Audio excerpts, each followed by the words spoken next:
important que c'est le Saint-Esprit. Parce que le Saint-Esprit en nous et au milieu de nous, c'est Dieu lui-même. Et toutes ces choses, quand nous ne les comprenons pas, nous minimisons son impact dans notre vie. Et nous nous comportons comme tout le monde alors qu'on n'est pas tout le monde. Nous faisons comme tout le monde alors qu'on ne peut pas faire comme tout le monde. Parce qu'en nous, nous transportons quelqu'un qui est au-dessus de toutes les relations. Donc à lui seul, nous avons la majorité. Donc il y a des choses qui doivent changer. Et cela doit commencer par notre compréhension de qui il est. De notre attachement à sa personne, afin de pouvoir mieux les vivre au quotidien. Alors, depuis un moment, le Seigneur a donné un chemin au ministère du Chandelier d'Or. Nous sommes régis et promesses sur le régime de la grâce. Alors, la grâce qui est toute l'œuvre de Dieu pour l'humanité. Et aujourd'hui, le canal avec lequel nous apporterons l'évangile, nous allons nous asseoir et impacter le monde. Tout est grâce. Donc, quand je dis que la présence de Dieu est la grâce manifestée, on va en parler. Mais j'aimerais d'abord une chose. Beaucoup d'entre nous, quand on se met à prier, même pendant qu'on était là-dedans, lorsqu'on nous demande même par le modérateur de parler au Seigneur, de prier en esprit ou même de pouvoir l'adorer, on se met à réclamer la présence de Dieu. Nombreux, vous allez vous reconnaître. Seigneur, viens. Seigneur, j'ai besoin de toi.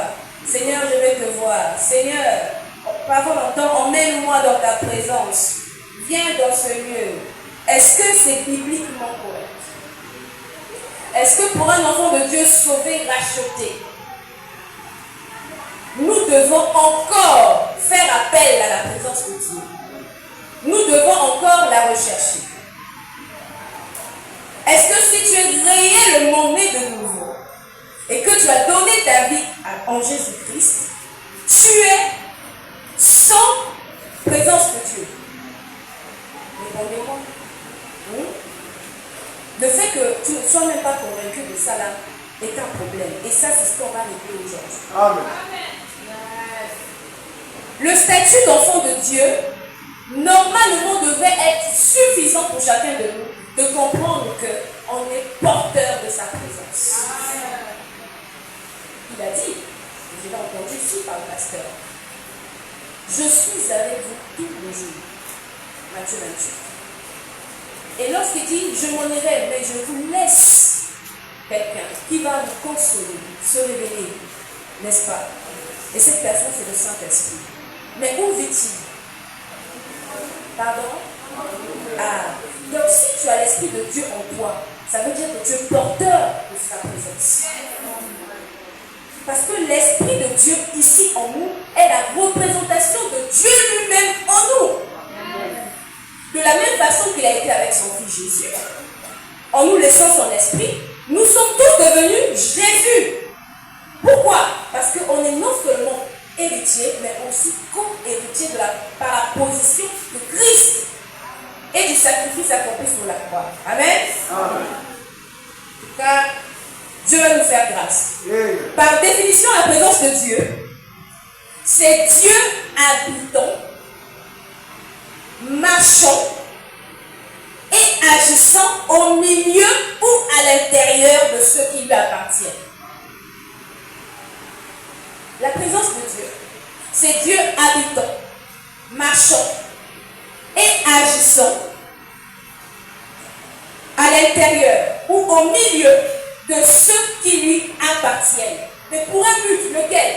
Guider, transformer et leur faire goûter à la communion. N'oubliez pas qu'entre le Père, le Fils et le Saint-Esprit, il y a un lien qui est très fort. Et lorsque le Seigneur se manifeste en lui, il peut se manifester par chaque facette de sa personnalité. Mais en réalité, les trois ne forment qu'une seule personne, c'est la Trinité. Amen. Et donc, Dieu en nous peut, aujourd'hui, si tu as besoin d'être rassuré par un Père, te parler en tant que Père. Si tu as besoin d'avoir un ami qui va te reconforter, il va passer par son Fils. Et si tu as besoin de quelqu'un pour te transformer, te guider, il va passer par son esprit. Parce que son esprit nous a été laissé pour nous enseigner. Alléluia. Amen. Donc on ne peut pas parler de la présence de Dieu sans la personne de Dieu. On ne peut pas. C'est impossible de penser présence de Dieu sans la personne même de Dieu. Parce que je l'ai dit que la présence de Dieu, par définition, c'est Dieu marchant, Dieu habitant et Dieu agissant à l'intérieur ou au milieu de ceux qui lui appartiennent. Donc, dès qu'on est assis, chacun de nous a Dieu en lui. Amen. Donc, ce qui fait que nous sommes tous ici des porteurs de Dieu. Amen. Donc, il est obligatoire que Dieu soit au milieu de nous. Amen. Parce qu'on ne porte que lui. Voilà pourquoi on dit que là où il y a Dieu, le mal ne peut subsister. Là où il y a le mal, là, posez-vous bien la question de savoir si Dieu est. Pourquoi la grâce manifestée? Pourquoi la présence de Dieu, c'est la grâce manifestée? 1. Parce qu'elle est imméritée. Elle est tout simplement imméritée, comme depuis le moment où on nous prêche sur la grâce, on nous dit que la grâce est une faveur imméritée. Donc la présence de Dieu aussi, en nous, elle est imméritée. Qui est mort ici pour ses parents? Même en cas de problème, quand on vient emprisonner entre l'un d'entre vous, qui dit bon, prenez-moi à la place de l'autre, qui accepte d'aller en prison à la place de l'autre aussi? Pour toi, on le bac en langue, tu pries en langue, tu jeûnes des jours. Mais quand il s'agit de prendre la place de l'autre, qui est fou? Personne ne le fait, n'est-ce pas? Amen. Elle est donc imméritée. Une seule personne a pris notre place. Et c'est Jésus. Amen. Il a tout pris sur lui. Amen. Sans rien en retour. Il a accepté d'aller mourir. Juste pour notre cause. Juste. Donc quand je dis que la présence de Dieu est imméritée, c'est parce que sa présence en nous n'est pas un mérite. Mais c'est par Jésus-Christ que nous avons eu accès à lui. Nous n'avons pas sacrifié des animaux. Non, je ne pense pas que vous l'avez fait. Non. Par la mort et la résurrection de Christ, nous avons eu accès à lui. Et par exemple, je vais te prendre un exemple. Un jour, il y a un monsieur qui est venu dans un royaume et qui voulait rencontrer un roi. Vraiment, il est resté à la porte. Imaginez que la porte de l'entrée principale ici du temple, c'est la porte du royaume. Et donc, devant, comme vous avez vu nos bien-aimés du protocole, ils étaient en train de l'arrêter parce que le monsieur voulait à tout prix rencontrer le roi. Imaginez-vous que le roi, ici, c'est notre pasteur, d'accord? Mais il y a toujours un protocole. On ne te connaît pas. Pour quel but on va te laisser aller directement voir notre roi? Non, je veux juste le voir. J'ai des questions à lui poser. Il dit non, dites-nous au moins l'objet. Nous, on va transmettre. S'il faut prendre rendez-vous, on prendra rendez-vous. Mais aujourd'hui, non. Mais ça n'a pas été le cas. Et il va se passer que, pendant qu'il était en train de négocier pour qu'on le laisse passer, un petit enfant qui n'a même pas 10 ans, va venir prendre la main de ce monsieur et lui dire, suis-moi. Dès qu'il a dit, suis-moi, il a pris le monsieur par la main, toutes les portes du royaume étaient ouvertes. Vous savez pourquoi? Parce que cet enfant, c'était le prince. Cet enfant, c'était le prince. Cet enfant, c'était le fils du roi qu'il cherchait à rencontrer. Donc, le fils du roi, il avait accès non seulement au roi, mais à tout son royaume. Et c'est ce que Jésus est pour nous. C'est ce que Jésus est pour nous. Et j'aimerais qu'à partir d'aujourd'hui, que vous rendiez la parole de Dieu simple. Calquez-la à la vie de tous les jours. Vous allez comprendre que parfois on se complique la vie pour rien. Quand on dit que c'est immérité, nous avons accès libre, les gars. Et si quand au final te contacter, là où tu n'as pas d'accès, là où tu n'as pas la possibilité, mais par l'action de Jésus, tout est donné à disposition. Amen. Donc la présence de Dieu est imméritée. cet exemple du petit prince qui prend par la main ce monsieur. Ce monsieur peut être toi. Et tu as accès à Dieu, accès libre à lui. Tu n'as plus besoin d'intermédiaire. Alléluia. Amen. La présence de Dieu, elle est également agissante. Elle est agissante pourquoi? Parce qu'elle nous transforme intérieurement. Et cette transformation ne s'arrête pas à l'intérieur. Elle doit se répercuter à l'extérieur. Notre Père aime beaucoup le chant. L'esprit à l'intérieur agit sur l'extérieur. Oh, quel changement dans ma vie. C'est ça. Tu ne peux pas nous dire que tu as le Saint-Esprit, que tu es converti depuis des années. Nous ne voyons aucun changement. Parce qu'en réalité, le changement en question, ce n'est pas toi qui le détermine. C'est nous qui vivons avec toi, qui te voyons tous les jours, qui devons savoir que tu changes. Ou bien, on ne peut pas s'auto-programmer comme étant quelqu'un qui a changé. Nous qui sommes avec toi, nous te dirons si tel est le cas. Mais nous savons que ce n'est pas le cas. Donc, ça veut dire qu'il y a encore du chemin à faire. La présence de Dieu est transformante. Elle est agissante et elle nous transforme de l'intérieur. Pourquoi? Parce qu'elle vient régler toutes les choses qui sont encore une barrière pour nous afin d'être directement connectés à Dieu. Puisqu'il n'y a plus d'obstacles, nous avons accès libre. Mais qu'est-ce qui fait que nous n'avons pas tous les jours une connexion libre? Notre réseau est toujours en commun. C'est quoi? Ça veut dire que nous avons restreint l'action de l'esprit en nous. Au point où les barrières que nous nous sommes nous-mêmes mis ne sont pas encore tombées. Et c'est ça qui empêche qu'on peut se retrouver ici, comme tout à l'heure, dans la présence de Dieu. Toi, tu es venu au tourisme, tu ne comprends pas ce qui se passe. Et le pasteur, quand t'a dit, mais est-ce qu'il y a quelqu'un qui est conscient de toi pour qu'on te conscientise? Il faut que tu entendes ça. Depuis qu'on a commencé le but, tu n'as pas compris que Dieu est là. Et on fatigue les chants. Ils sont obligés de prendre plusieurs chansons. Dans le moment de l'émotion, donc tu as des moyens de le sentir dans sa vie. Avec un seul chant, on peut faire tout un truc. Parce que ce n'est pas le chant qui compte. C'est ce que tu veux exprimer à Dieu. Donc la présence de Dieu en toi, quand elle te transforme, elle te met dans une position où tu reconnais que le changement qui s'opère en toi, c'est pas toi, c'est Dieu qui le fait. Un exemple. On avait un papa. Vous savez, il y a des papas, pères de famille, mais très colériques. Quand on entend selon la voiture, on sait que c'est papa qui vient. C'est tout le monde qui parle. Ça veut dire que si on était même en train de causer, on riait, ou on était en train de regarder la télé, on va tout abandonner. Vous laissez l'espace au papa. Parce qu'il était très nerveux. Même vis-à-vis de sa femme. Et un jour, ils sont partis à l'église parce que c'était une famille chrétienne. Et un pasteur qui les a visités a parlé de l'action du Saint-Esprit. Du fait que quand on est beaucoup dans la présence de Dieu, Dieu nous change. Lui, ça l'a quand même coupé. C'est un ancien de l'église. Vous savez, il y a des églises où on ne vous donne pas forcément le ministère. Il n'y a que le pasteur qui a créé l'église et vous tous êtes soit diacre, soit ancien.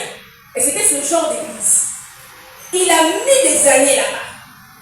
Mais il se rend compte que si ce que le pasteur invité l'a dit c'est vrai, pourquoi alors il a le sentiment qu'au niveau de sa maison, il est un gourou et pas un papa? Même au niveau de ses enfants, de son épouse, il sait qu'il y a ce problème, mais il n'arrive pas à le changer. Il va donc prendre la résolution de ne jamais sortir de sa chambre sans parler à Dieu. Rien que ça. Nous ne savons pas les détails de ce qu'il disait à Dieu. Mais au bout d'un moment, sa femme lui a dit, c'est bizarre, tu as changé. J'ai changé. Tu as changé. Les enfants en moi et moi, on a remarqué que tu es devenu plus supportable qu'avant. Que ta présence ne nous dérange plus. Que quand tu arrives, on n'est plus obligé de partir, de te laisser dans la façon qu'on faisait avant. Ça veut dire qu'il s'est passé quelque chose. Et c'est papa qui sourit, qui dit, tu sais quoi, j'ai finalement compris que c'est Dieu qui change. Je n'ai fait aucun effort pour changer. C'est le fait d'avoir juste pris l'engagement de me tenir dans sa présence que tu as constaté le changement. Voilà ce que l'Esprit de Dieu fait. Voilà.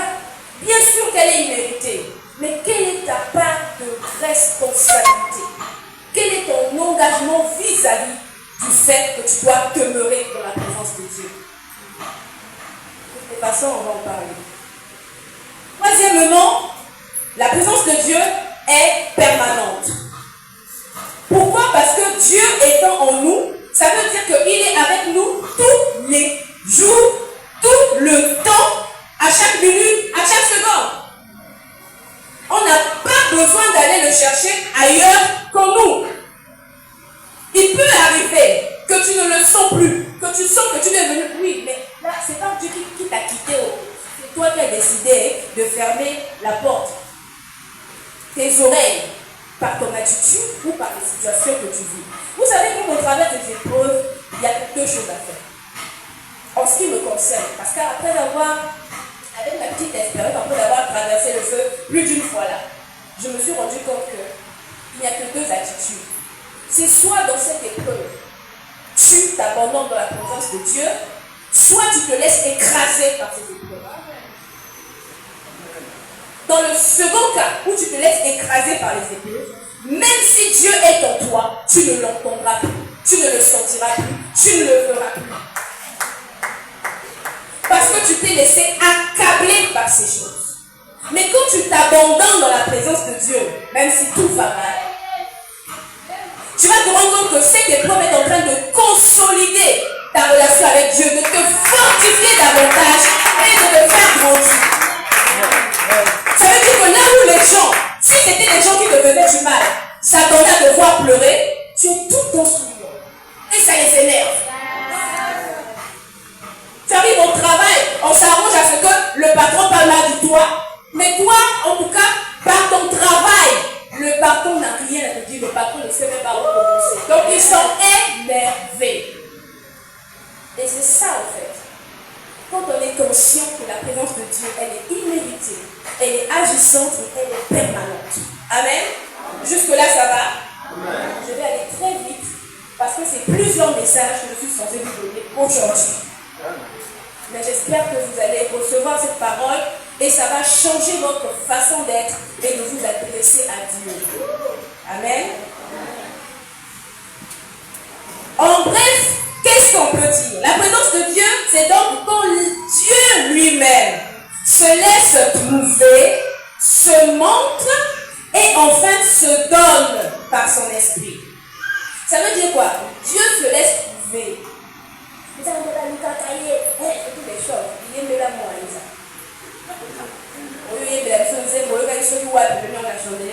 Nous, on ne fait pas ça. À notre époque, je ne sais pas si mon pasteur se souvient, on a répété, on a même parfois passé la nuit à l'église. Le matin, on chante dans le chant. Papa se lève et dit, arrêtez-moi ça. Vous imaginez? Arrêtez ça parce que dans la chanson que vous avez chantée, il y avait soit bien Saint-Esprit, soit le feu descend, on vous arrête tout de suite. Si Dieu en recherche, ici, la présence de Dieu nous fait comprendre que Dieu se laisse trouver. Dieu non seulement se laisse trouver, il se montre et il se donne. Un exemple. D'ailleurs, on peut rapidement le voir. Dans Genèse 3, après la chute de l'homme et de la femme, donc Adam et Ève, ils ont mangé le fruit, leurs yeux se sont ouverts, ils sont partis se cacher quand ils ont entendu que le Seigneur se promenait dans le jardin à leur recherche. Ils sont partis se cacher, dit la Bible, n'est-ce pas? Ils vont se cacher. Je vais rapidement prendre Genèse 3:9. Mais l'Éternel Dieu appela l'homme. Genèse 3:9. Là, je suis que. Vous pouvez tout lire, mais moi, je vais seulement lire le verset 9. Genèse 3. Mais l'Éternel Dieu appela l'homme et lui dit, où es-tu? Ça veut dire que si c'était un film, on va se dire que Dieu lui-même, c'est le réalisateur,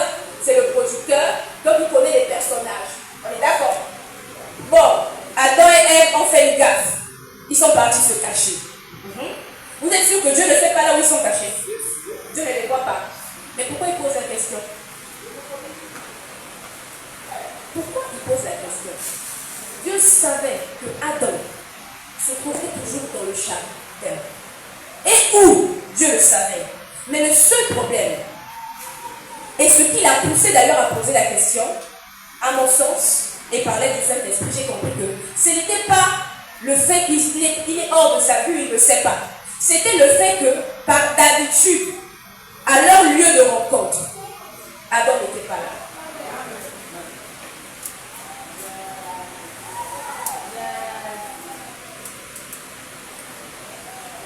Le lieu où d'habitude la rencontre se passe, où d'habitude tu es censé être à ton poste, et que Dieu vienne et ne te trouve pas, là il va te poser la question. Mais pourtant il sait où tu es. Donc la question n'a pas l'intonation de naïvité et Kazali, mais pour Nani, il osa et Sika na mona kayote.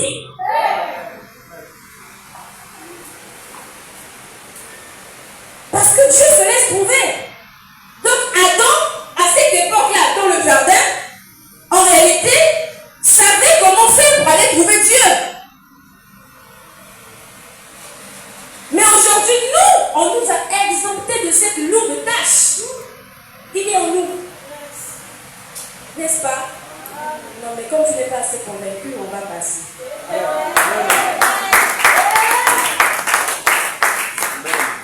Ce qu'on va faire, pour mieux vous expliquer ce que je dis, on va aller sur deux volets. On va aller dans l'ancienne alliance, à l'époque des Adam, des Joseph, de tout ce monde-là. Et on va aussi aller dans le Nouveau Testament, lorsque Dieu lui-même, Jésus-Christ, le représentant de Dieu sur terre, est venu.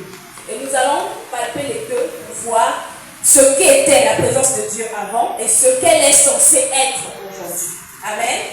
Donc rapidement, on va aller sur l'Ancienne Alliance et on va lire un premier passage.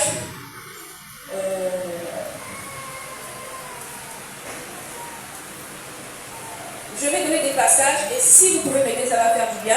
Exode 25, 8. Exode 25, 8, notez. Exode 40, 34. Donc le premier Exode c'est 25, verset 8. Toujours dans Exode, chapitre 40, verset 34. Après on va lire 1 Roi 8, 10 à 11. 1 Roi 8, 10 à 11. Et on va s'arrêter là pour l'Ancienne Alliance. Oui, on va s'arrêter là parce qu'il y a beaucoup de choses à dire. Dans l'Ancienne Alliance, la présence de Dieu était localisée et conditionnelle. Quand on va lire ces passages-là, vous allez comprendre. Elle était localisée et conditionnelle. Il fallait aller quelque part et suivre un certain nombre de conditions pour pouvoir avoir accès à cette présence. Donc Dieu, quand il venait se manifester à son peuple, il le faisait de façon symbolique. Il pouvait utiliser des objets, même des lieux, voilà pourquoi on a dit localiser, pour être en contact avec l'homme. Ça, c'est l'Ancienne Alliance. Et dans le passage de 25-8, on va nous parler du tabernacle.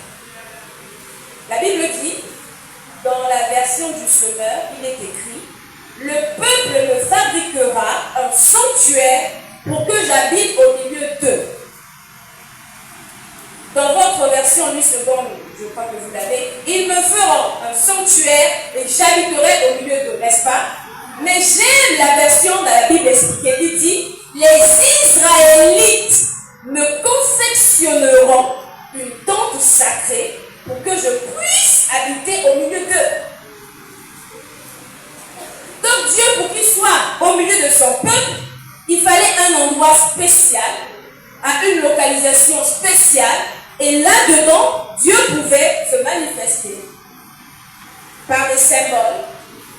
On va parler de ça. Ça peut être une lumière éclatante, le feu, la nuée, qui vient et va de temps à autre pour que les gens constatent que Dieu est bien là. Donc les objets symboliques étaient le tabernacle et l'arche de l'alliance. D'accord? Vous me suivez? Et donc, à cette époque-là, Dieu avait une relation avec le peuple. Soulignez bien ça. Je vais vous expliquer pourquoi je commande d'appuyer même le peuple. Vous allez comprendre. Eux, ils étaient peuple. Il avait une relation avec le peuple. Et pour avoir cette relation avec le peuple, il lui fallait des symboles, des objets et des lieux spécifiques où il devait venir se manifester. La présence de Dieu donc descendait sur le tabernacle ou dans le temple sous la forme d'une nuée, une lumière éclatante ou un feu. Tout ça, c'était des symboles qui montrent la majesté, la sainteté et la présence surnaturelle de Dieu. Tout ça, quand vous allez lire la Bible, là, on parle de feu, de lumière éclatante, tout ça, c'est pour résumer un peu la personnalité de Dieu dans sa sainteté. Exode 40, 34. Alors la nuée couvrit la tente. Oui, donc je prends cette version, vous avez 10 secondes. Alors la nuée couvrit la tente de la rencontre, qui est donc le tabernacle, et la gloire du Seigneur remplit la demeure. Dans 1 Roi 8, 10 à 11, au moment où les prêtres sortaient du sanctuaire, la nuée remplit la maison du Seigneur. Toujours la même nuée. Verset 11. Les prêtres ne pouvaient plus se tenir là pour officier à cause de la nuée, car la gloire du Seigneur remplissait la maison du Seigneur. Amen. Vous l'avez lu, vous aussi. Mais c'est quoi la gloire du Seigneur? Les deux passages que nous avons lus, que ce soit Exode 40 ou 1 Roi 8, les deux passages que nous avons lus, déjà dans Exode 40, on parle de la tente de rencontre ou la tente d'assignation, qui n'est autre que le tabernacle. Et dans 1 Roi 8, c'est le temple que Salomon avait construit, et donc après son inauguration. Donc c'était plus une tente, c'était vraiment le temple qu'il avait construit. Et donc à ce moment-là, on dit que la gloire du Seigneur remplissait la demeure. Mais la gloire du Seigneur, c'est quoi? En hébreu, gloire du Seigneur est symbolisée par le mot kabod. K-A-B-O-D. Kabod. Donc la kabod, c'est la gloire du Seigneur. Ça veut dire quoi? Ça veut dire le poids, l'importance. En d'autres mots, ça veut dire le poids de la présence de Dieu.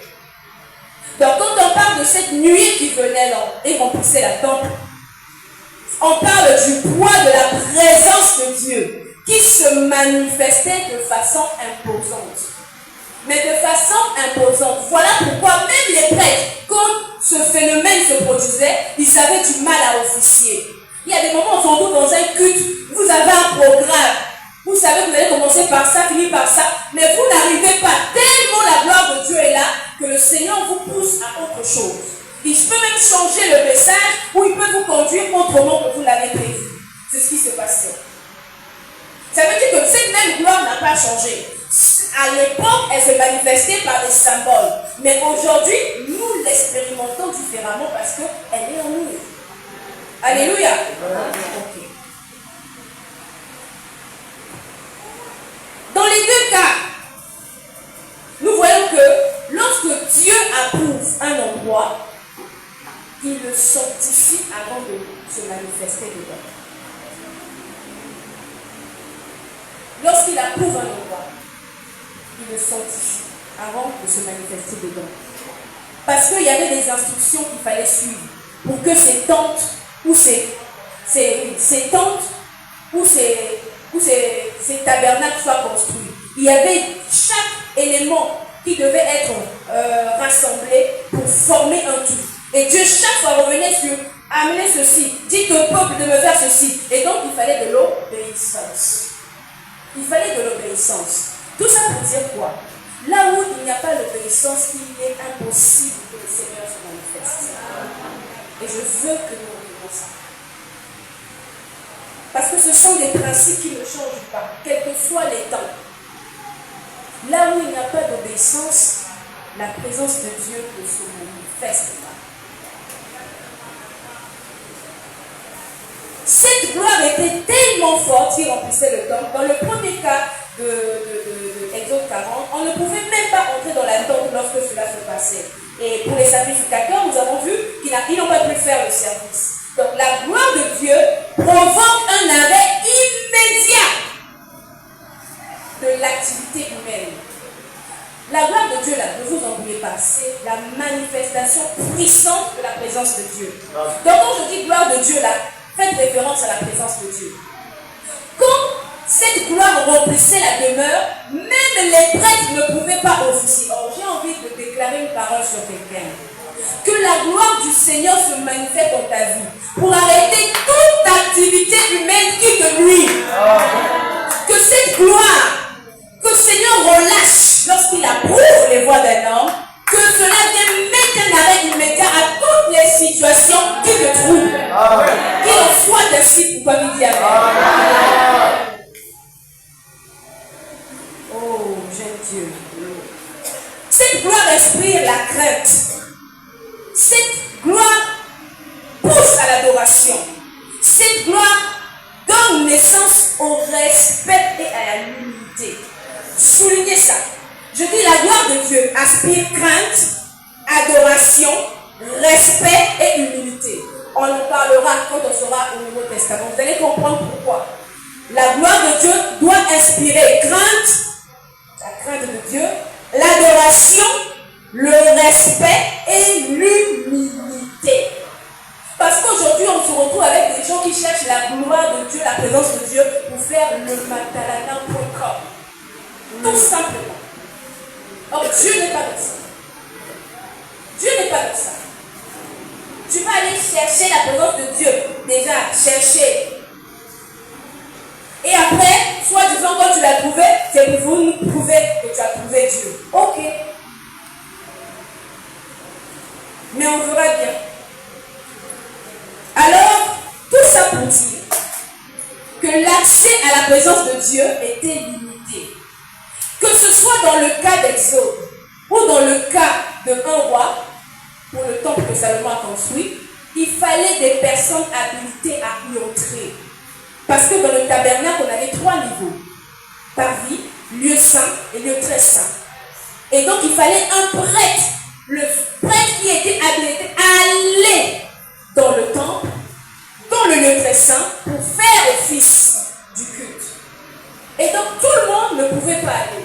Et il arrivait des jours que parfois, le prêtre aussi n'est pas sorti. Sous le poids de cette gloire, les gens mouraient. Les gens mouraient. Parce que, je vous assure, quand vous montez dans l'intimité avec Dieu, il y a des dimensions lorsqu'on atteint où notre chair a du mal à supporter. Et pour quelqu'un qui a du mal à être là, à s'habituer à ça, tu peux faire un arrêt cardiaque. Oh, il va nous quitter. Parfois, quand on me kaka, comment je vais dire ça? Et les cas dans le bout d'un ensemble, tu réagis mal, tu fais un arrêt. Amen. Lévitique 16, 1 à 2.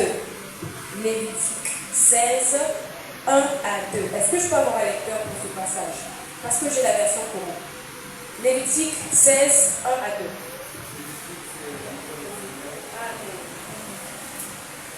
L'Éternel parla à Moïse après la mort de 2 fils d'Aaron qui moururent en se présentant devant l'Éternel.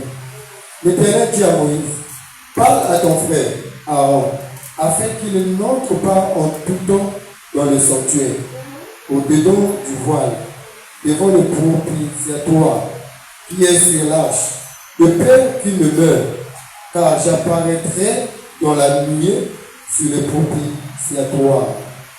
Amen. Amen. Vous avez vu? Tout était déjà clair. Il fallait juste le respect des consignes. Et c'est un endroit qu'on ne rendait pas n'importe comment et comme tu voulais. C'était pas possible. Donc tout était limité, structuré. Quand on faisait mal la chose, on perdait des êtres humains. parce qu'on n'a pas respecté les consignes qui avaient été données.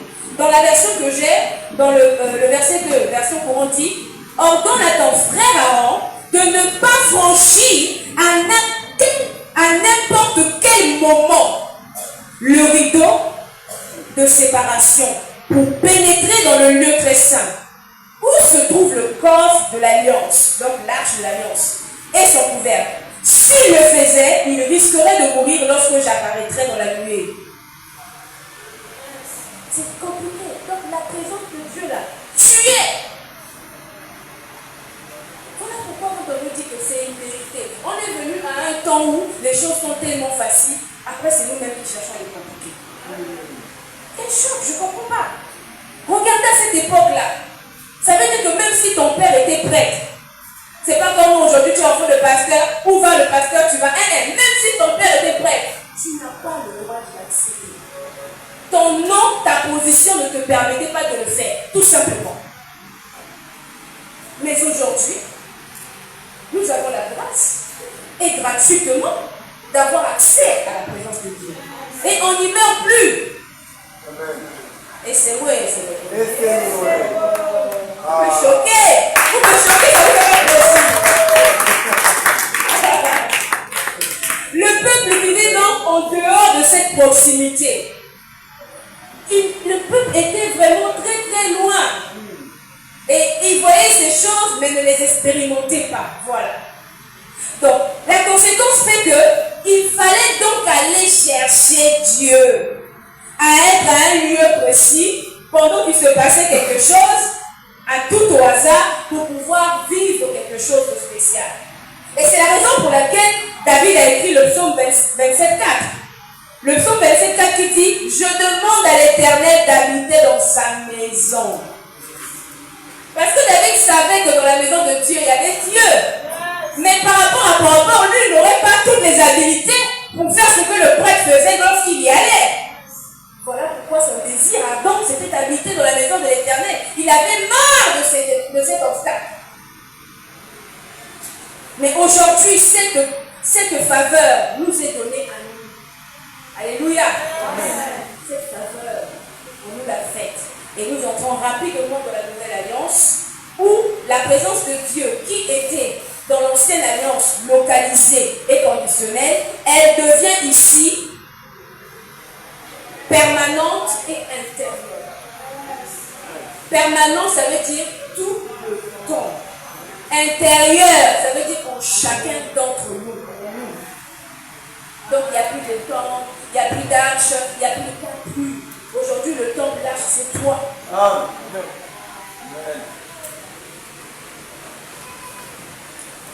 C'est pas moi qui le dis, c'est la Bible. Amen. La présence de Dieu dans la nouvelle alliance se caractérise par la personne de Jésus. Pourquoi la personne de Jésus? Je l'ai dit au départ que la mort et la résurrection de Jésus nous ont donné accès libre à sa présence. Alléluia. Nous sommes devenus héritiers, co-héritiers de Christ. Donc ce qui fait que la position que Jésus occupait, nous avons la même position auprès du Père. Il est fils, nous sommes fils. Il est enfant, nous sommes enfants. Donc ce que lui il avait en lui, nous l'avons aussi. Il nous l'a communiqué, il nous l'a laissé dominer en haut. À partir de désormais, nous sommes devenus aussi porteurs de la présence de Christ. 1 Jean 14 dit, la parole est devenue chair. Jean 1,14. Jean 1,14. La parole est devenue chair. Elle a fait sa demeure parmi nous. Et nous avons vu sa gloire. Une gloire de fils unique, issu du Père. Et elle est pleine de grâce et de vérité. Jésus était le temple vivant de Dieu lorsqu'il était sur terre. Ça veut dire quoi? Que chaque fois que Jésus se battait sur terre, il était le temple exclusif de Dieu. Mais par sa mort et sa résurrection, nous le sommes devenus aussi. Ça, c'est la prédication en français facile. Comme ça, vous comprenez tous que nous avons en nous Dieu. Mais Dieu, il y a mon bimba peut-être la forme est esprit. Parce qu'il y a mon bimba au focalité. Amen. Alors la croix est le lieu où nous avons eu accès à la libre présence de Dieu. Oui. Dans Matthieu 27, 50.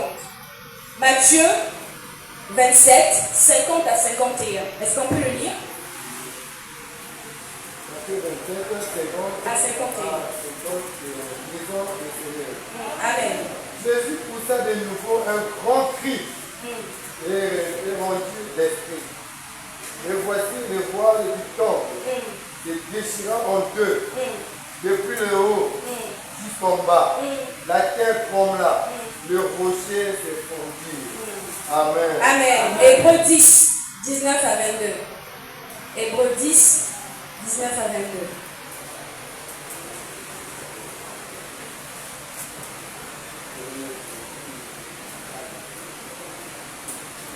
Hébreux 10, disons le Seigneur. Amen.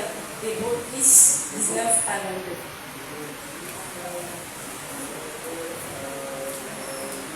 Ainsi donc, frères, puisque nous avons au moyen du sang de Jésus une libre entrée dans le sanctuaire par la route nouvelle et vivante qu'il a inaugurée pour nous au travers du voile, c'est-à-dire de sa chair. Et puisque nous avons un souverain sacrificateur établi sur la maison de Dieu, approchons-nous avec un cœur sincère dans la plénitude de la foi, le cœur purifié d'une mauvaise conscience et le corps lavé d'une eau pure. Amen. Amen. Amen. Amen, oui. Amen. Parce que la lecture a tellement été claire Oui. qu'en réalité, on avait bien ajouté. Lorsque le voile se déchire, après le cri de Christ, tout ça, on nous dit que le rideau fut déchiré de haut vers le bas. Vous savez, si c'était le scénario inverse, de bas vers le haut, on avait dit qu'on avait quelqu'un qui est rentré frauduleusement dans le temps pour aller le faire. Oui. On a dit de haut. Or, par rapport à la construction, si vous allez vérifier même sur Internet, c'était des hautes longueurs. Donc à ce moment-là, c'était Dieu lui-même qui déchira. Parce que sauf si il y avait plusieurs échelles qu'on avait mis, mais c'était Dieu lui-même qui va et qui déchira le voile pour manifester le fait qu'il n'y aurait plus de séparation. Plus de séparation. Et donc par le sang de Jésus qui coulait à la croix, cela a permis à ce que ce sang pur reparte au jardin d'Éden pour aller régler la situation de l'homme. Parce que lorsque l'homme et la femme ont mangé le fruit, il y a eu comme une séparation. Les yeux se sont ouverts. Ils ont été chassés du jardin. Mais même après avoir fait ces choses, le Seigneur vint à eux. N'est-ce pas? On l'a lu ici, dans Genèse 3. Donc ça veut dire que même tes péchés, ton vilain comportement, ton impolitesse, ne peuvent pas empêcher Dieu de venir à toi. Non. L'obstacle d'aujourd'hui, c'est toi. Si Dieu n'arrive pas à faire certaines choses dans ta vie, c'est parce que toi, tu ne lui as pas encore laissé ou permis de le faire. Depuis la création du monde, Dieu donne à l'homme le libre arbitre. Il ne peut pas venir s'imposer là où il n'est pas honoré ou souhaité.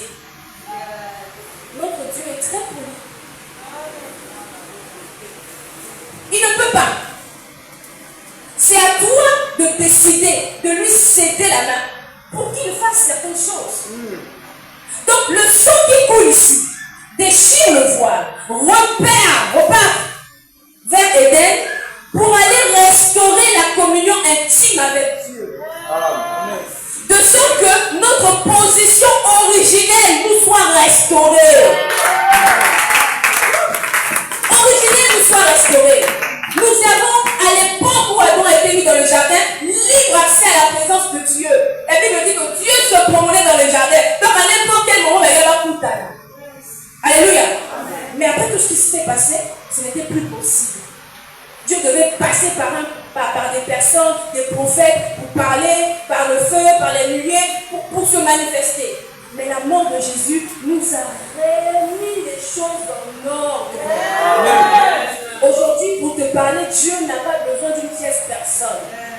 Il arrive, il peut te parler, comme il le fait maintenant avec la servante de Dieu suis son instrument, mais parmi ces choses que je suis en train de dire, il te dit mieux et t'enseigne mieux les points que tu ne comprenais pas. Il est le meilleur enseignant. Il connaît tes limites. Il connaît tes impossibilités, tes incapacités. Donc il n'y a que lui qui sait les régler. Nous, quand on vient de sa part, on parle, mais la parole qui sort de notre bouche est ajustée au problème de Dieu. Faisons attention. N'allons pas nous remettre dans le joug de n'importe quoi par ignorance. Par ignorance. Vous prenez votre argent, vous allez payer les gens, on te voit là, chante de l'éternel, aux autres de la tour, non, et pas mal. C'est quoi? Il y a des choses qui ne marchent pas. Il faut qu'on me dise, j'ai fait un mauvais rêve. Tu vas consulter les choses pour savoir ce qui se passe où dans ta propre vie. Alors que toi, tu transportes quelqu'un qui sait tout de toi. C'est choquant. Et quand on demande l'argent pour reconstruire ou améliorer le temple ici, tu n'as jamais. Mais pour ces choses-là, tu sais dépenser. Mais juste aujourd'hui, qu'est-ce que ça t'apporte? Quelqu'un a peur des examens. Certains vont laisser la part des féticheurs pour que les enfants réussissent. Nous avons libre accès à la présence de Dieu. Arrêtons de nous remettre dans des positions qui ne nous arrangent pas. Le plan de Dieu depuis le commencement, c'est que l'homme vive en sacrifice. Donc lorsque la mort de Jésus par le sang versé à la croix a restauré notre position, c'était pour que nous soyons de nouveau dans la présence de Dieu H24. Quand la Bible dit prier sans cesse, là, comme l'évêque a nous le dit, ce n'est pas qu'on te voit partout.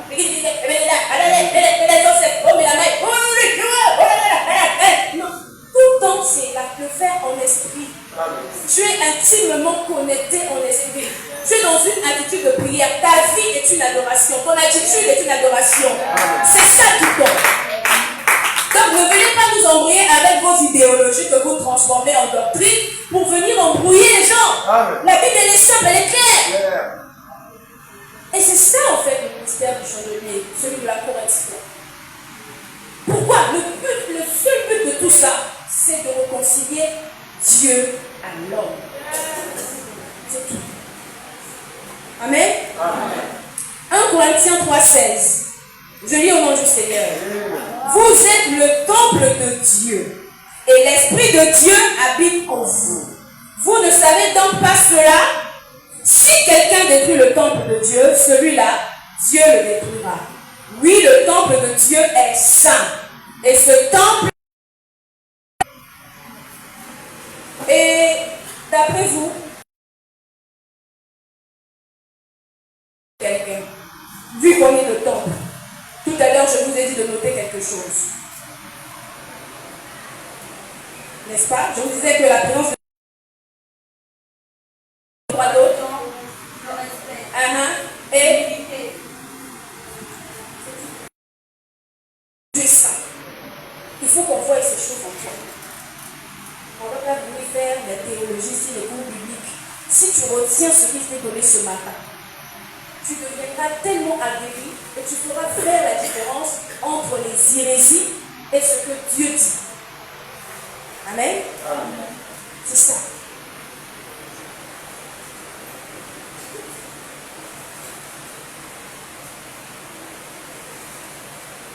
Dieu est saint. Et ce temple, c'est vous. Nous sommes le temple de Dieu. 1 Corinthiens 6, 19 à 20. Selon la version une seconde, ne savez-vous pas que votre corps est le temple du Saint-Esprit qui est en vous, que vous avez reçu de Dieu et que vous ne vous appartenez point à vous-même. Quand nous avons donné la définition de la présence de Dieu, nous avons dit que Dieu, c'était que la présence de Dieu, c'était Dieu marchant, habitant et agissant à l'intérieur ou au milieu de ceux qui lui appartiennent. Cette définition a été inspirée de ce passage. Ici, on nous dit clairement par l'apôtre Paul que nous ne nous appartenons plus. En étant temple du Saint-Esprit, nous avons reçu de Dieu et donc nous ne nous appartenons plus à nous-mêmes. Verset 20. Car vous avez été rachetés à un grand prix. Glorifiez donc Dieu dans votre corps et dans votre esprit qui appartiennent à Dieu. Tout ça a été écrit dans la Bible. On lit tous les jours. Mais on est toujours sous le joug de certaines choses, n'est-ce pas? Or, l'ignorance, c'est le poison.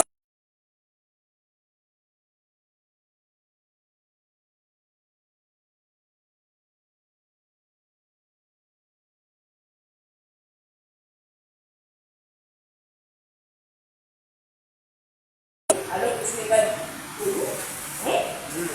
Mais si tu crois en Dieu et que tu l'as reçu comme ton Seigneur et Sauveur, et que c'est à cet endroit, mais toi tu es temple de Dieu, donc quoi tu es?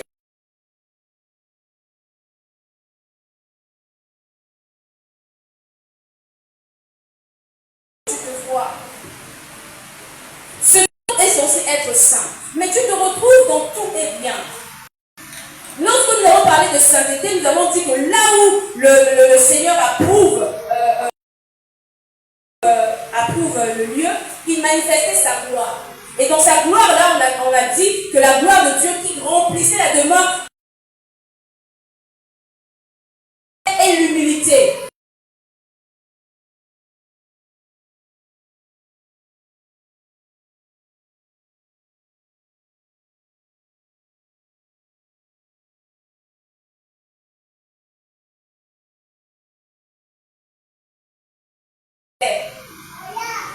On met le scanner ici là.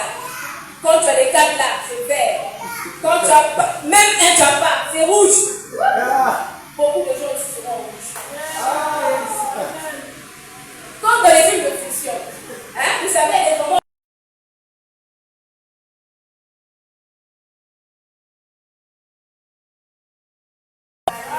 Mais quand tu es ici,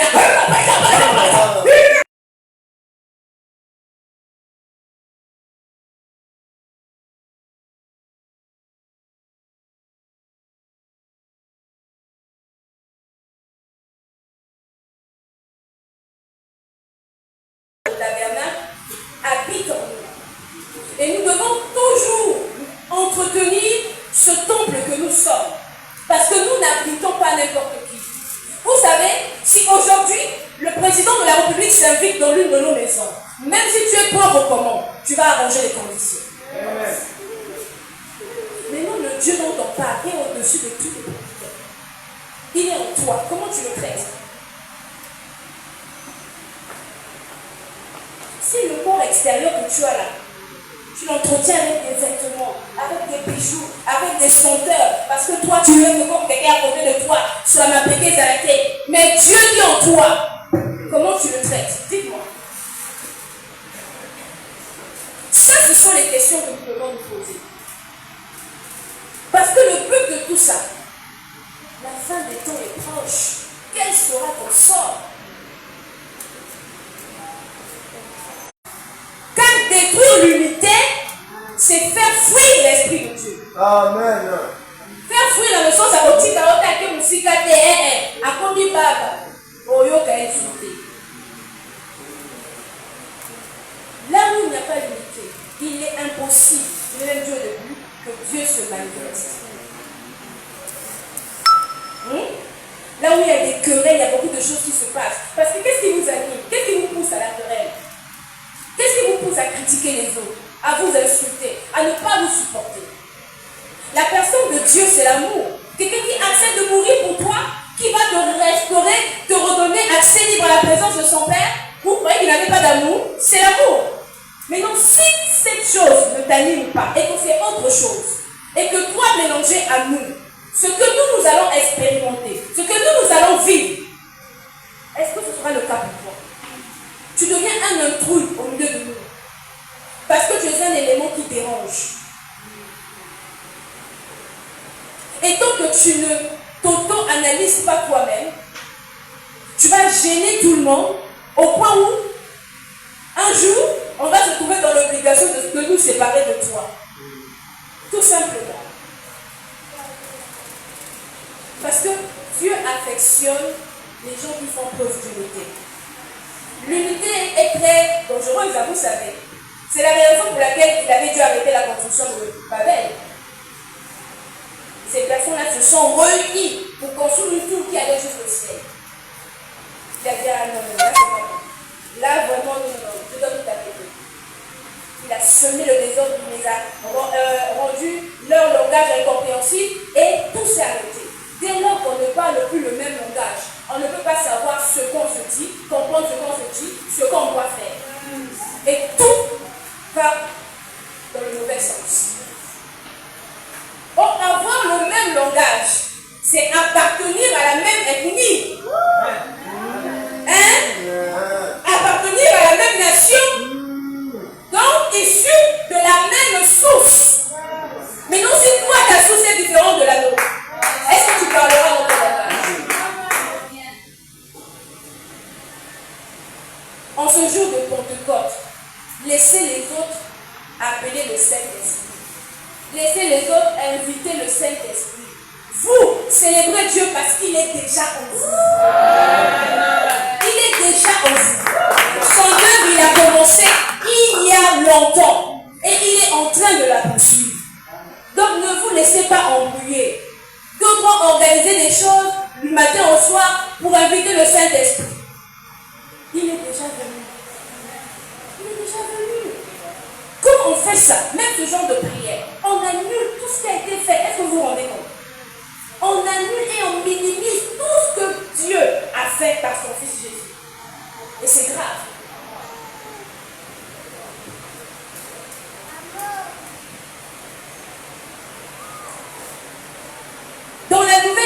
Dans l'ancienne alliance, comme je l'ai dit, il était donc nécessaire de chercher à voir Dieu au milieu du peuple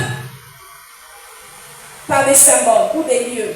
Mais dans la nouvelle alliance, donc maintenant, notre temps de grâce, Dieu habite en nous et il fait de nous sa demeure. Cela veut dire que nous avons une communion avec lui. Nous avons une relation à préserver. Dieu en nous, c'est comme j'ai dit, par notre vie, lorsque nous portons Dieu en nous, nous devons faire en sorte que sa présence en nous soit exemptée de toute souillure. Parce qu'on est un temple. Et donc ce temple se doit d'être saint. N'est-ce pas? Et dans cette sainteté, notre vie d'enfant de Dieu, en qui Dieu réside, c'est faire tout acte qui plaît à Dieu. Point. Pour que tu sois sûr que tu es agréable à Dieu, tu le seras par ta foi. Mais cette foi-là doit te pousser à plaire à Dieu. Uniquement à Dieu. Ça veut dire les histoires de faire semblant, de chercher à monter dans l'estime du pasteur, à venir dans toutes les réunions, à faire oui, là c'est bien, c'est pas mauvais. C'est ça mon Biblia qui tourne ma casse. Mais, si cela tu le fais seulement par apparence, et que tu ne plais pas à Dieu parce que ton intérieur est corrompu par autre chose, bien aimé, tout ce que j'ai à te dire, c'est réponds-toi. Réponds-toi. Il est plus important. Comme il a dit lui-même le pasteur. Parce qu'il n'y a pas une personne qui est plus importante que Dieu, donc le Saint-Esprit. Il est pour toi préférable de plaire à Dieu que de plaire aux hommes que nous sommes. Il est pour toi préférable. Préférable. Parce que je te dis, le jour où il arrive quelque chose, de la même façon que chacun d'entre nous, on ne pourra pas te remplacer, il faut attendre à ce que le même résultat va se répéter. Il n'y a que Dieu qui fait ça pour nous. Nous, on a beau te dire on t'aime, mais mon collègue, on va nous attaquer la femme pour d'aller. Je vais te soutenir en prière. Oh oui, je ne te parle pas mes prières. Oh, Dieu ne te laissera pas. Ça va se limiter là. Personne ne mourra pour toi. Parce que Dieu l'a déjà fait. Si c'était facile, pourquoi les gens n'ont pas copié ça? Pourquoi ils n'ont pas répété? Même les plaisantés qui ont essayé d'aller se percher à la croix, ils sont morts. Hein? C'est pas un jeu. C'est réel. Le prix payé est réel. à Dieu de te séparer de son Fils pour qu'il vienne mourir et ressusciter pour te donner cette position que tu as aujourd'hui. Soyons donc conscients. La Bible dit dans Jean 15, verset 4, je vais juste lire la partie A. Jean 15, verset 4. Demeurez en moi et je demeurerai en vous. Dans Jean 4, verset 8, juste la partie A. Approchez-vous de Dieu et il s'approchera de vous. Ça veut dire quoi? Que Dieu, lorsqu'il s'agit de nous, il ne garde pas sa position statique. Jamais. Lorsqu'il s'agit de la condition humaine, de notre salut, Dieu ne peut pas croiser les bras. Le mouvement qui vient de nous a tout de suite un retour de sa part. Parce qu'il est fidèle. Amen. Il est fidèle. Il n'y a plus d'obstacle qui nous sépare à lui. Il n'y en a plus. Donc, au sortir d'ici aujourd'hui, j'aimerais que chacun de nous comprenne une chose. Comme nous, il y a un Dieu qui n'est pas mort. Ce ne sont pas des histoires, des comédies qu'on vous fait. Il est bien réel. Il est vivant. Il n'est pas mort. Et son esprit est en nous. Et lorsque son esprit est en nous, nous devons être conscients de cela. Dans Acte 2, 1 à 4, d'ailleurs, c'est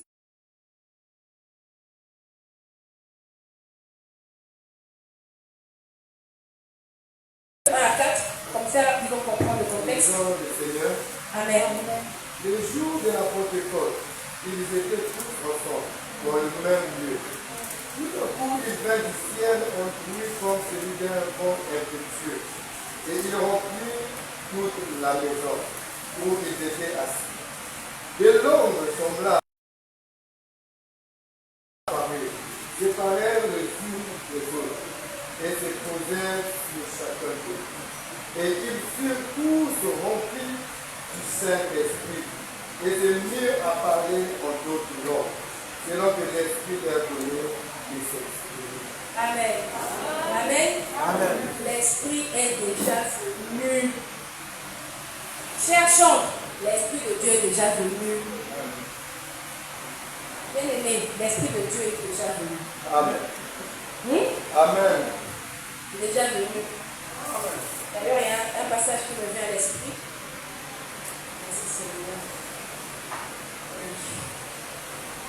Un passage qui me vient à l'esprit. Jean 16, verset 13. Quand le consolateur sera venu, l'Esprit de vérité, il vous conduira dans toute la vérité, car il ne parlera pas de lui-même, mais il dira tout ce qu'il aura entendu. Il vous annoncera les choses à venir. Verset 14. Il me glorifiera parce qu'il prendra tout ce qui est à moi et vous l'annoncera. N'est-ce pas le cas aujourd'hui? Non, dites-moi, n'est-ce pas le cas aujourd'hui? Ce qui nous reste à faire, nous, c'est d'abonder en action de grâce, d'avoir été aimé un jour par lui, choisi par lui, et il a décidé par cet amour d'habiter en nous.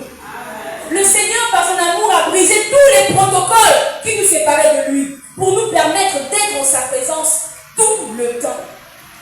Il est donc nécessaire de comprendre que son esprit étant déjà venu, nous n'avons plus à lui faire appel. Nous nous comportons comme des étrangers. Dans l'ancienne alliance, quand j'ai souligné le mot peuple, c'était pour vous dire quoi? Il y a une différence entre nous et eux.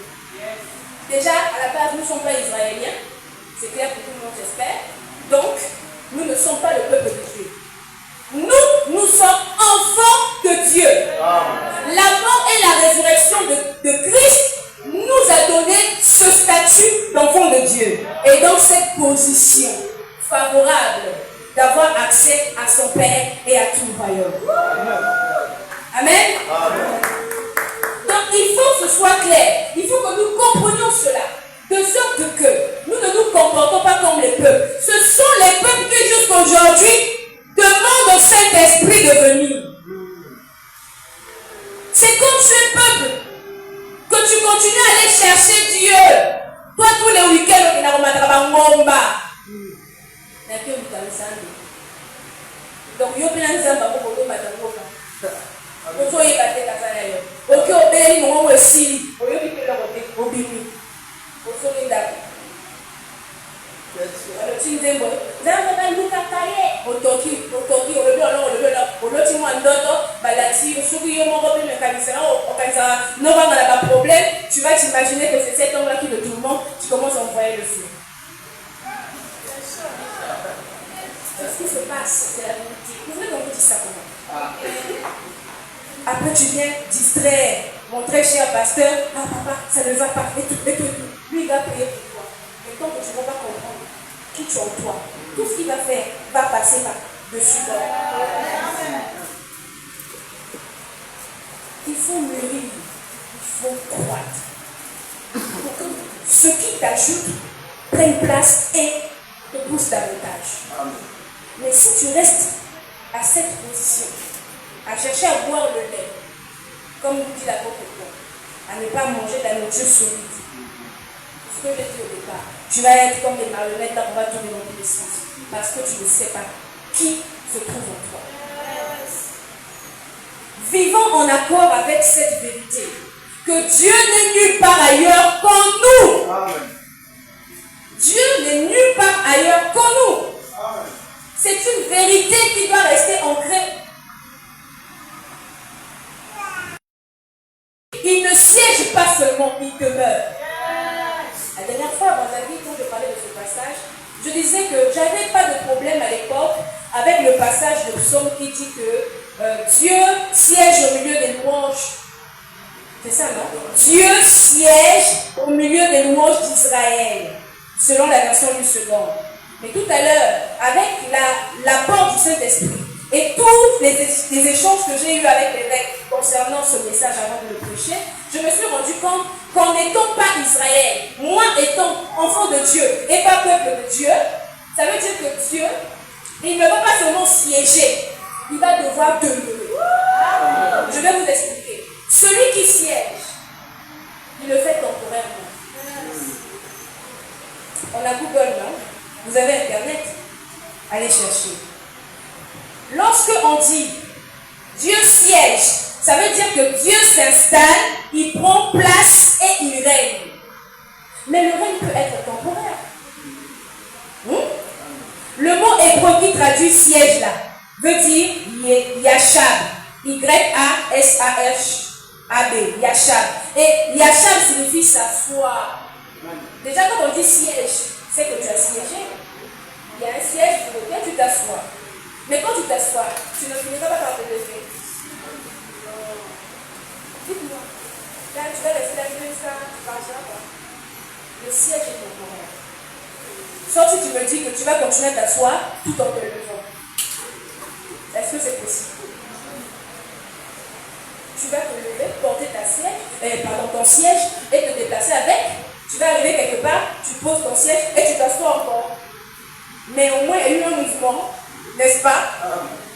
Alors, quand on est enfant de Dieu et pas peuple de Dieu, Dieu en nous, il ne siège pas seulement, il demeure. Ça, à ce niveau-là, il n'y a que des intimes de Dieu qui peuvent comprendre ça. Vous savez, même dans une relation humaine, lorsqu'on décide de se mettre ensemble, si chacun de nous vient siéger, un jour il va se passer quelque chose. Mais si tous les deux on est venus avec l'intention de mourir ensemble, on va rester. C'est ça demeurer. Il faut vous expliquer les choses terre à terre. C'est ça demeurer. Or Dieu, lorsqu'on est enfant de Dieu et que son esprit en nous habite, il ne vient pas seulement siéger, il vient demeurer. Ça veut dire que quoi qu'il se passe, même le temps ne fera pas en sorte qu'il parte. Il va rester en toi. Gloire au Seigneur. Amen. Donc, soyons conscients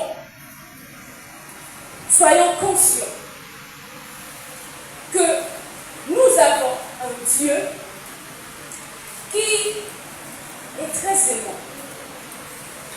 Parce que si on allait, depuis le départ, je disais, sur sur le compte du mérite, personne ici ne mérite. Personne. C'est par grâce que nous sommes ce que nous sommes. C'est par grâce qu'il a décidé de faire de nous sa demeure. C'est par grâce que son esprit en nous agit. C'est par grâce que cet esprit qui agit nous transforme et fait de nous tous les jours des personnes qui nous ressemblent un peu plus. Ce n'est pas par tes efforts, ce n'est pas par ce que tu fais ou tu as fait que tu es ce que tu es. C'est la grâce de Dieu. C'est la grâce de Dieu. C'est la grâce de Dieu. Donc ce matin, pendant que tu vas te lever, parce que j'espère avoir bien condensé ces messages, et j'espère surtout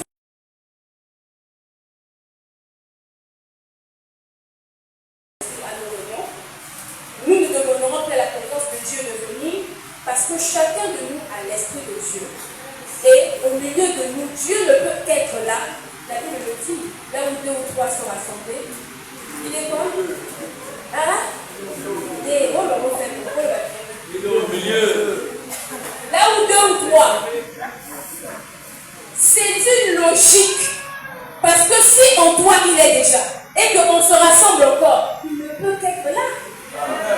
Il ne peut qu'être là. Donc il faut parler chinois pour qu'on comprenne qu'on porte Dieu en nous. Membre du chandelier d'or, enfant de Dieu, sauvé par Christ, pour lequel il est mort, il est ressuscité. Je vous en prie, miséricorde, qu'à partir de ce jour, prenez conscience que vous n'allez plus, ou vous n'avez plus à chercher ailleurs ce que vous avez déjà. Amen. Tout ce que vous cherchez se trouve en vous. Et c'est par l'Esprit de Dieu que vous allez, au fur et à mesure que vous en rendez compte, et cela va changer votre maturité, et vous allez non seulement mûrir, vous allez aussi aider les autres à mûrir. Parce que c'est ça le but. On n'est pas sauvé seulement pour soi, on est sauvé pour sauver. Que Dieu vous bénisse.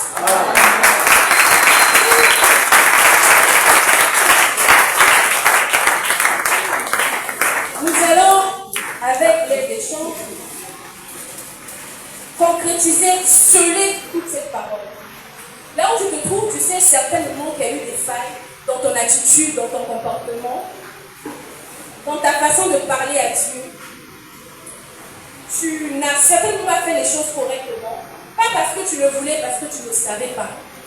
Et ce matin, Dieu a permis que ces choses soient rectifiées. Donc ce que je vais te demander, c'est de tout simplement, avec ta main sur le cœur, demander au Seigneur de te pardonner pour ton ignorance ou pour ton oubli. Parce que certains le savent, mais ils oublient. Et ils se mettent sous le joug de n'importe qui, n'importe comment, à demander des choses et parfois même à déranger par des prières qui n'ont ni tête ni queue, alors que le Dieu à qui tu parles est en toi et est capable de tout. Ces attitudes ont limité non seulement l'action